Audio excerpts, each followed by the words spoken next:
doing the EMG band that we developed, that is wirelessly connected to the computer, and it's going to go through the calibration phase, so that we can map his muscle activity with the movement that he's trying to do. So there's going to be 4 different movements, which is hand close, hand open, wrist left, and wrist right.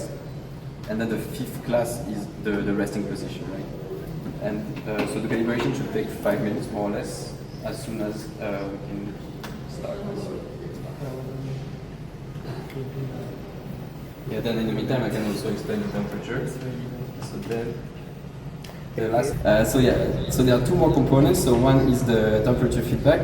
So this is the controller, and then you put this on the forearm, which is also the contralateral forearm, where it changes the temperature based on what is happening in the VR. So when you interact with different types of objects in the VR environment, for instance, touch a hot object, then this is going to warm up, and if you touch a cool object, then this is going to cool down.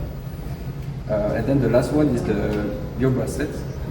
So it's the emotion recognition component that uses, like in Palermo, the multi-bit wearable, and it captures signals again from PPG, from electrodermal activity, and from skin temperature, and it calculates the valence and the arousal, which correlate to the positivity and negativity of emotion and the intensiveness of the emotion respectively.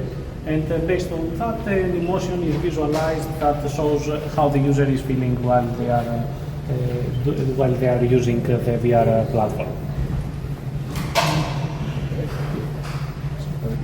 So now what you see is my muscle activities. So we're recording the subject's muscle activities and use it to train our decoder model. So it's important to see, okay, our signals are clean. So we have a good signal to noise ratio. Otherwise, the decoder ratio is expected to be good. So now it seems like our signal to noise ratio is okay. Then we will proceed to train the model.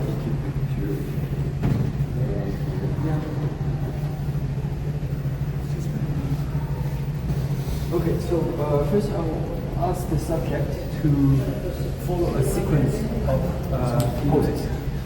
So as the subject follows the poses, I'm going to associate the muscle activities of the subject to the corresponding pose. And this will give us the 5-class decoder afterwards.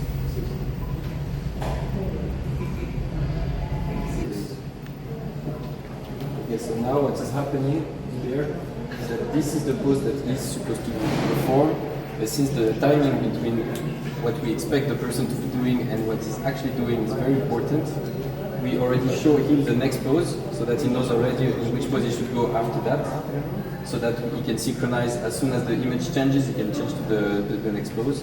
And the problem is that if we had, like, for instance, 5 seconds the time the person realized that he needs to change pose and then know which pose he's doing, then it's completely mismatched between what we thought he was doing and what he's actually doing. So now he's holding each movement for 3 seconds, and he's repeating it in total 15 times, which is a total of more or less 5 minutes. 3.8 minutes exactly. So now we just have to wait.